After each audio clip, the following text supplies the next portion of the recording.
kita punya trauma, entah itu fiktif, entah nyata, entah apalah. Kita punya trauma kasus Siti Jenar.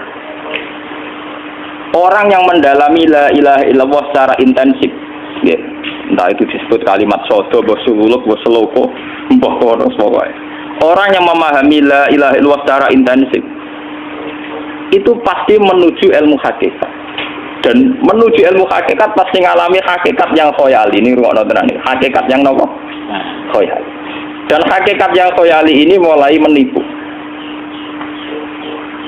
Ya, kalau sudah begitu ruwet, misalnya ngeten ya. Ketika kula maca nggih diskusi ini utai perdebatannya kali Jogo mbek Siti Jenar. Saat itu ada Sunan Bonang juga. Kamu sujud pakai apa kali jaga? Ya pakai jasad. Dari Siti Jenar. Daging kamu itu hanya onggokan daging. Nanti itu jadi bangkai. Dan setelah jadi bangkai itu habis. Kamu nanti ditulis Tuhan tidak termasuk yang sujud. Kebuat yang mau sujud itu bentek. Mikir kan juga. Rugi ke sujud bebadok be tangan. Jasad tem sebenarnya pun entek. Orang ono sing cerita kowe nak sujud mergo jasad itu mau sebenarnya dadi bang. Lah nak ngono sujud ning hakikat ora usah badhok, ora usah tangan, ora usah sikil, yo rohom iku lho kon sujud mbek pangeran. Nak sujud mbek fisik ku rugi wong fisik sobanan. Mikir kali itu. Wong bolak-balik kali Joko iku mantan wali preman terus jadi pas pusing. Siti Jenar kalau belajar tasawuf ning Irak. Yang jelas yang mulang gak satem ora menangis. Wah, uang ini menjadi perdebatan. Sehingga keyakinannya kayak Siti Jenar, la ilaha illallah itu ya wahdatul wujud itu innalillahi wa inna ilaihi. Selama ini kalau orang syariat misalnya, orang syariat itu kalau ada orang mati, misalnya Kak Ruhin mati, nah aku kan muni innalillahi wa inna ilaihi raji'un, saiki Ruhin wis mate. Mate itu balik ning penge. Itu cara wong hakikat kan salah besar. Orang mati itu tidak ada. Cara ilmu hakikat dan orang mati itu tidak ada. Roh ini tersiksa di alam fisik. Jadi ruh-ruh ini tersiksa di alam fisik. Karena ketemu ning jasate ruh.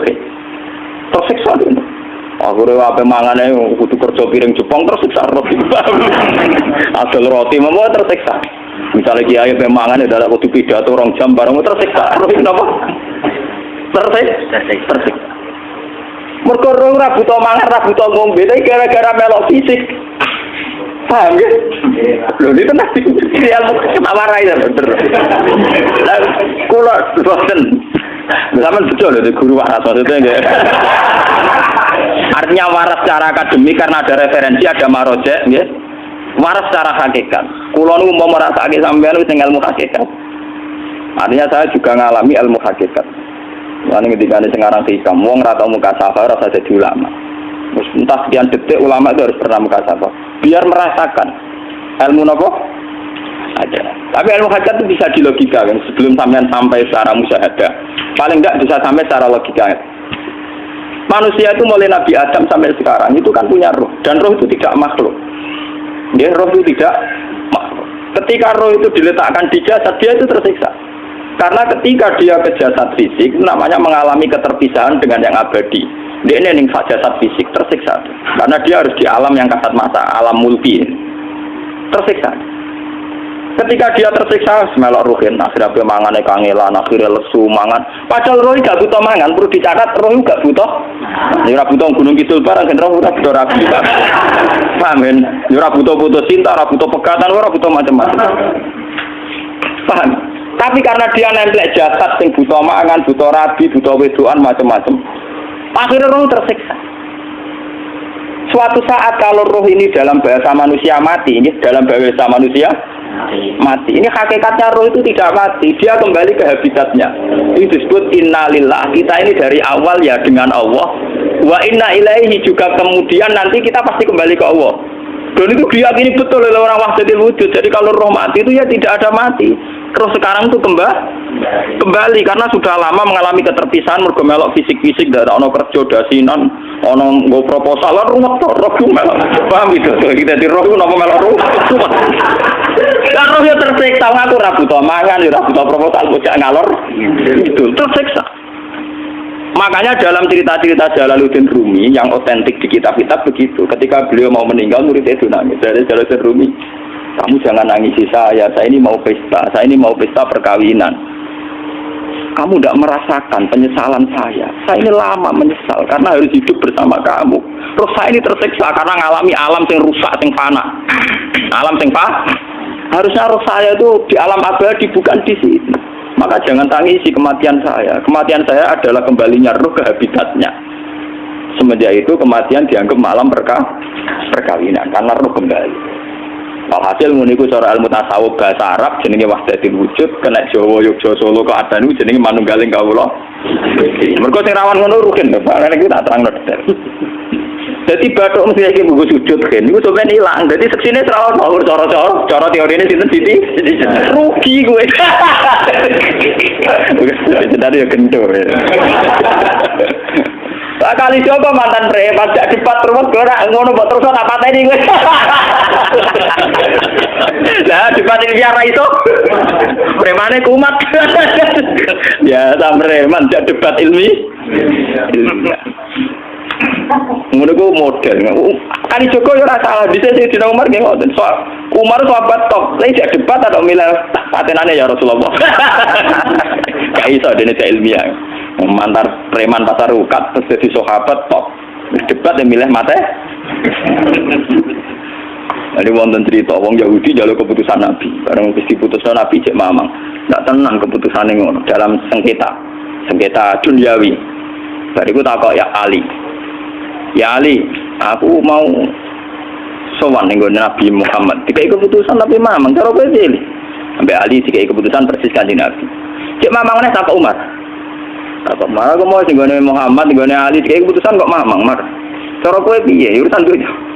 Entah ini, entah dia meleput buat apa? Uang diputus Nabi ora mar. Buat mati. Awe. Mereka mantan nopo? Cara mantan intelektual kan ya wajar nggak uji kok percaya Nabi. Kan bareng cara Ali ya gak percaya wis kandhani. Ora mesti ali tenan. Lah ora apa patene. Ya wajar wong Yahudi kok percaya Nabi, nek percaya ora situ Yahudi Muslim. Lah ali situ Gustur. Are Gustur ra beda piye tenang. Ali nyen ngoten watake ngoten. Nasibe padha. Ali itu ilmuwan yang jadi presiden gak sukses. Sing niru Gustur. Mergo ning dinggo nek wong pinter mimpin ra sukses. Wong pinter gampang maklumi. Lah misalnya kita jadi kiai wong pinter, kayak santri ini pacaran, maksud itu jangan ada cerita itu. Wah ruwet, terus malah dalil dinalina tubuh syahwat minan. Iya bodoh tanpa pelaturan paham ya, ruwet loh. Mana jogeman, kiai pinter teman-teman itu jogeman. Jadi biasa, wae ono syariate sithik-sithik. Sing kemana ono santri pacaran tersinggung, ono santri nakal tersinggung, sing ono rasane lha dunya ono napa? Jadi nak guru kula nu urusan ilmu semi hakikat, mon gitu. Sehingga kayak Siti Jenar, cara pandang Siti Jenar itu masuk betul ning gone pemikiran para santrinya. Kados Ki Ageng Pengging siapa masuk betul karena masuk akal. Cara mereka napa? Betapa tidak ada artinya fisik ini. Nah, kalau semua fisik ini tidak ada artinya, kemudian yang ada artinya itu roh, perjalanan apa? Perjalanan roh, sehingga diartikan inna lillah wa inna ilaihi raji'un. Inna sholati wa nusuki wa mahyaya wa mamati lillah. Lah kemudian sekarang sampean tak tanya misalnya ini latihan ilmu hakikat. Wa mahyaya lan penguripan ingsun. Kalau ingsun itu artinya fisik atau jasad, itu keliru besar karena jasad tidak pernah hidup. Yang hidup itu roh. Paham ya? Sekarang artinya wama mati itu apa? Kematian ingsun. Kalau roh itu tidak pernah mati, berarti kematian roh adalah keterpisahan dengan yang agung atau yang abadi. Dan semuanya itu lillahi rabbil alamin. Sehingga mereka mengatakan kematian itu satu pesta. Mengenai kasus Bilal ditakoi, ya Bilal, ketika murid-muridnya nangis bergapai mati, ya Bilal dia seneng aja. Kedan nalkal akhibah Muhammad dan wakisbah. Gak nak mati malah seneng loh ketemu kekasihku. Sebab itu kematian tidak pernah jadi problem bagi mereka sing soleh, sing menembus ilmu hakikat. Paham? Tapi ilmu hakikat kayak ini itu yang diyakini Siti Jenar, diyakini Jalaluddin Rumi, diyakini para wali-wali wahdatul wujud. Dulu Syekh Husain Sinten Al-Halal. Itu kemudian melahirkan prahara syariat. Prahara apa? Syariat. Sebab itu Wali Songo, oke Siti Jenar benar dalam filosofinya, tapi harus dibunuh karena menjadi prahara syariat. Sama dengan yang dikatakan Nabi itu benar, tapi menjadi prahara syariat. Akhirnya disomasi oleh Umar radhiyallahu anhu. Jadi sebetulnya sama, pola-pola ceritanya sama. Intinya sebuah ilmu hakikat harus dikawal napa? Syariat. Nggih kula bolak-balik. Contoh paling gampang wit pisang. Wong nak mangan gedang kulitnya tetap dibuat. Tapi umpama gedang dari awal ora usah kulit, ra sido dadi gedang. Paham nggih? Meskipun kon ape dipangan ya dibuat. Tapi kita tidak bisa membayangkan pisang dari awal tanpa napa? Mbah kekeringan, mbah bosok, mbah ra sido dadi napa? Pisang. Terus pentingnya syariat lagi begini, malah penting ngaji wali-wali syariat yang pinter kabeh Sunan Kudus, kabeh Sunan Bonang. Andai kan tidak ada syariat itu dunia pun mesti rusak. Contoh paling gampang masalah pornografi, porno aksi. Jadi jenar ada omongi ngono ibu ngakak-ngakak deh. Dari pangeran wis pirsa, kowe nek klambi pangeran ora tentara ya rasa klambenan. Wong ora ana gunane. Kalau yang paling penting itu nazarullah, kenapa kowe kelambinan barang, wong kowe kelambinan ora pangeran tetep pirsa.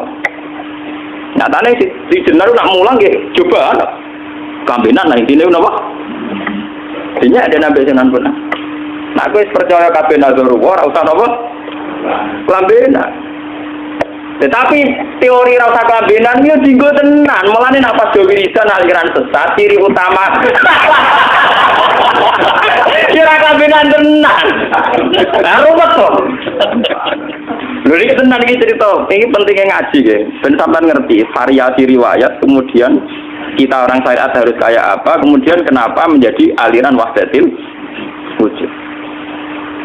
Lah terus kita ini ya, kita ini kan orang syariat. Memang kelemahan orang syariat itu akeh kok sampean-sampean. Siji mesti ra kramat. Modele ora di duwe bingung, rumet. Urip wong syariat lho apa? Dineng bojo wedi, dineng tangga wedi, pengaruhe menurun. Pancen orang syariat itu banyak kriminal tauhidnya itu memang jelas. Malah kiai-kiai fikih nak ketemu kiai-kiai sing setengah jaga wedi mergo iso nebak atine. Ngene meriang lho. Sing kiai ra tau salat keramat padahal ngambungan wong. Sungguh dino salat pas waktu kok ora tau keramat. Wong ape buah utang tanggane keramat apane? Sing kono ngawur-ngawur sowan pirang meriang oleh syariat ngadepi wong hakikat napa? Mulane jogeman gitu dadi wong syariat sing ngene iku bahaya. Nah, kula mboten ngarah sampai dadi wong syariat sing ra keramat. Bahaya sekali itu bagi perjalanan agama. Kalau sering ketemu kiai-kiai sing terkenal keramat di Juwaduk tiang-tiang hakikat. Ditantang kanca-kanca kula wani, tak tantang aku tetep rawani kok. Mikir deh. Karena orang yang sama-sama ke jalur hakikat tetap punya alamat, tetap wonten sima biwuji min asari sujud. Cara pandangnya mesti sama.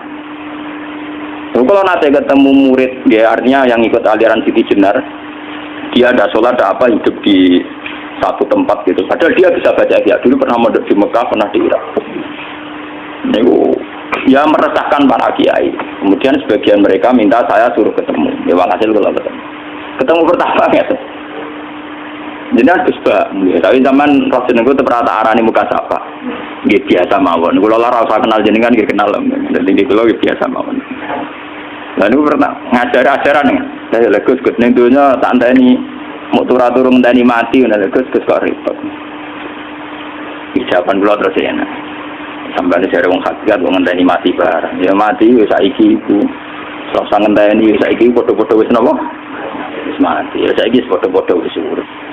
Wis padha kabeh. Nah, cara ilmu hakikat itu kan terus sama semua. Napa? Sama semua. Tadi makanya itu tadi. Kalau baleni malih logika hakikat itu begitu ya. Roh itu ditiupkan oleh Tuhan ke kita. Kemudian roh karena ikut alam fisik, alam jasad, roh ngalami yang kita alami. Nggih. Ketika roh ngalami yang kita alami dia tersiksa. Nah, ketika roh sudah terpisah dari jasad yang mengekang, yang memenjara ini, dia senang terus kembali ke Tuhan. Ini disebut innalillahi wa inna ilaihi. Nah, jasad ini kemudian menurut ilmu hakikat tidak ada gunanya sama sekali total. Hilang di telan tanah. Lah kalau begitu jasad iki nak mbok agul-agulan. Gusti bathuk kula tak nggo sujud tangan kula ndi buktine tangan wis ora ono. Bathuk wis ora. Mulai dari Siti Jenar, hanya wali bodoh kayak kalian yang punya ajaran bodoh begitu.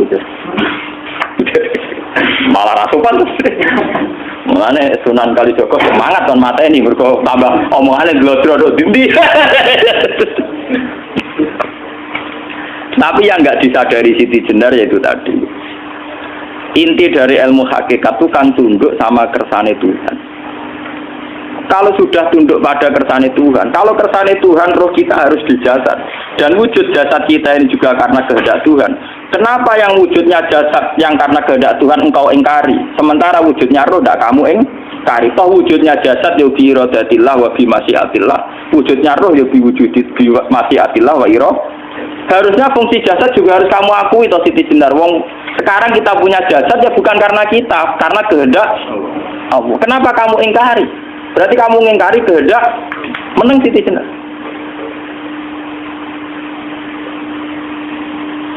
Makanya hakikat yang pertama saya itu pasti khayal. Lah Siti Jenar itu hakikatnya baru yang sampai khayal itu. Sehingga dia tersesat.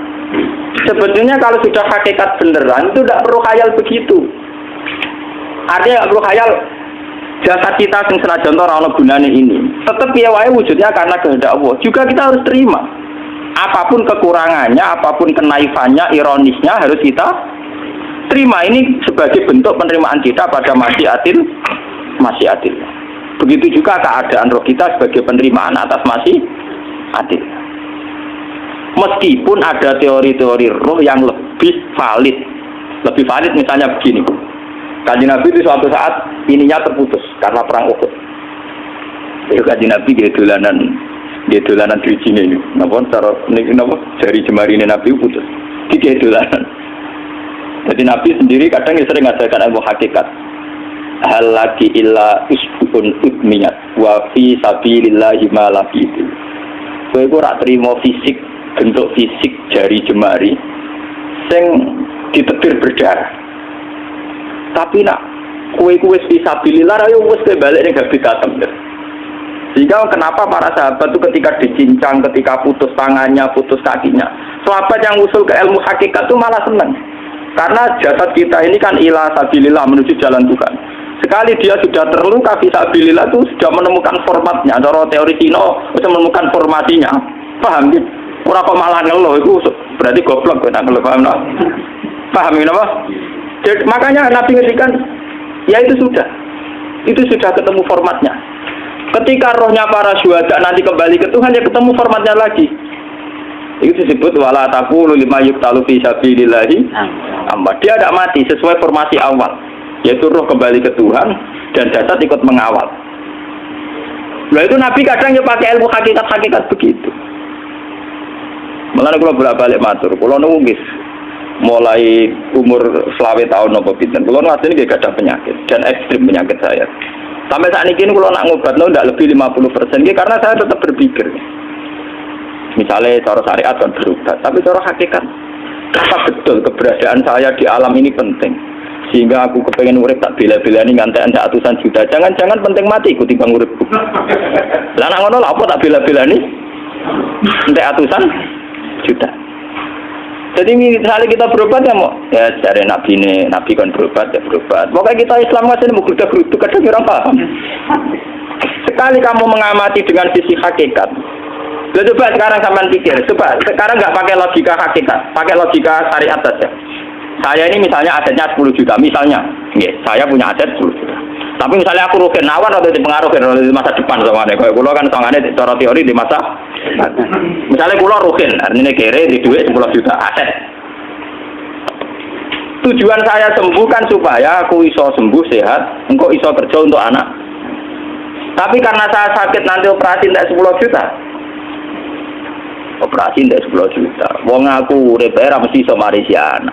Apa mana nak 10 juta tak ada gue berobat, malah jelas ra iso marisi. Lah nak ngono penting matiku ya dibagi 10 juta. Karwan iso diwaris langsung. Sementara anak aku mari dibiayai 10 juta, rong mesti mari 10 juta mesti entek. Artinya tidak ada jaminan kalau berobat itu secara visi ke depan lebih baik, soalnya malah ngentekno donya, nggak jelas akibat positifnya. Misalnya tetap lumpuh duit entek. Teori loh, Bapak, artinya apa? Teori hakikat tetap lebih benar bahwa hidup itu tidak ada artinya, semua itu tidak ada artinya. Berobat apa enggak berobat semuanya tidak ada arti. Teori loh gini. Sehingga kalau kita tengah-tengah aja tengah-tengah, kasus kula misalnya loro nggih berobat. Gusti separuh kula nglakoni syariat, tapi sebagai kula ulama fikih tapi separuh kula lakoni apa? Jadi kula tetap mboten ngarah obat 100%. Tapi orang ngarah berobat wong kula tiyang napa? Syariat. Tapi memang faktanya itu begitu. Cara Kanjeng Nabi kadang Kanjeng Nabi berobat. Kadang Kanjeng Nabi wis nikine tercincang gede guyonan. Wahal lagi illa usbuun utwiyat ora kok driji sing gak melok-melok.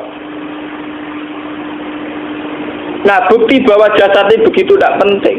Kayak Sayyid Hamzah. Mulai Sayyid Hamzah nganggep wahyu bentone ra karuan. Kalau teori Siti Jenar itu benar, teori Jalaluddin Rumi benar teorinya lho, ora kok ra salate lho nggih. Maksudnya kok nganut ra salate. Benar cara analisis roh. Ketika Sayyid Hamzah dinyatakan mati oleh manusia, oleh hukum manusia dinyatakan mati karena dia sudah tidak bergerak. Dalam teori hakikat kan rohnya Sayyid Hamzah sudah fi khawasili tuyurin khudrin. Rohnya sudah diambil Tuhan, tidak mati. Paham ya? Ketika rohnya Sayyid Hamzah sudah diambil, jasad ini sudah tidak punya rasa. Sekarang secara syariat kasat mata kita tahu, wong jasad nak diinfus, di sayat-sayat dioperasi ora kroso. Apa meneh saiki ruhe wis bisa. Lah ya jasad itu cek gampange dioperasi dibius saja terus tidak kerasa. Apalagi rohnya sudah diambil. Nah saiki bayangkan ketika Sayyid Hamzah itu sudah di atas. Niku kira-kira delok wahsi ra wong bentuk. Lho wong kok baca igabus. Ketika jasad benar-benar tidak penting, kemudian jasadnya Sayyid Hamzah kan dicincang oleh wahsi. Ketika rohnya sudah diambil kan Hamzah tidak merasakan. Berarti Sayyid Hamzah guyu-guyu wahsi cek pintu nih gabus dicincang. Paham ya? Lho niki tenan. Artinya ketika pandangan manusia iba kepada Sayyid Hamzah karena dicincang dimutilasi oleh wahsi tidak ngalami Pak Sinter, Sayyid Hamzah tidak ngalami apa-apa karena rohnya sudah bersama Tuhan. Dan iso wae Sayyid Hamzah malah guyu-guyu wahsi cek goblok gabus kok dicincang. Lah nak ngono rak mirip, makanya dalam hal ini itu dalam teori roh itu sebetulnya Siti Jenar tidak sesat dalam teori roh. Tapi jangan katakan itu penemuannya Siti Jenar. Siti Jenar itu terlambat. Sebelum itu ada Husain Al-Khallas, sebelum itu ada Jalaluddin Rumi, sebelum itu juga ada sahabat, ada nabi. Cuma cara aplikasinya Siti Jenar melenceng. Jadi jangan katakan kok tak kampus-kampus. Itu pendapat Siti Jenar itu malah goblok meneng. Siti Jenar itu sanut, paham? Nggih maksud apa? Wis sanut. Nah, teori yang sama terjadi pada Yesus Kristus. Ketika Yesus misalnya secara lahir dicincang, dimutilasi, diapakan oleh orang Yahudi, sebetulnya rohnya dia sudah bersama Tuhan, kembali ke Tuhan Bapa, nah cara Kristen. Nah cara Islam ya balik ini pangeran. Andaikan itu iya, itu ya ada masalah karena hakikatnya dia tidak dicincang, tidak dibunuh. Andaikan iya lah, tentu menurut Islam yang dibunuh Yudas atau siapa itu yang masuk bialah. Tapi sama sebetulnya teorinya sama. Kalaupun iya ada masalah. Oke, kalau misalnya Nabi Isa karena ada kontroversi menyangkut dia atau Yudas. Sekarang yang Zakaria dan ya Zakaria Yahya itu dicincang betul oleh orang Yahudi, matinya dimutilasi. Tapi dia tidak apa-apa. Karena ketika beliau dicincang, rohnya sudah diambil. Ini rumah tenan kan, bener untuk kendel mati paham kan ya. Jadi maksudnya ini kalau ajari, nak mati itu tidak problem. Ini kalau urip mati loh. Nah ini bersamaan paham ya. Kaitan la ilaha illallah ini nanti semuanya sama kaitan sama apa? La ilaha illallah. Ini nanti ujungnya sama dengan la ilaha illallah. Begitu juga seterusnya. Misalnya Yahya kalian sinten? Zakaria. Ketika Tuhan ditanya, jadi tenggene alam malakut pengiran ditakok, ya Allah, Yahya dan Zakaria itu kan hamba pilihan engkau. Ketika dicincang kok jenengan biarkan. Endi Yahya Zakaria dicincang? Aku itu ra goblok dari pengiran. Sedurunge dekne dicincang jasate ruhe tak jupuk. Dadi dekne ora krasa blas. Begitu juga yang tafsir-tafsir, sama lihat wa Maryama. Sayyidah Maryam yang istrinya Fir'aun. Itu kan dia iman sama Nabi Musa. Asiyah imro'ati napa? Fir'aun. Asiyah imro'ati Fir'aun, ya. Itu kan dihukum oleh Fir'aun. Ketika mau ditumpahi napa?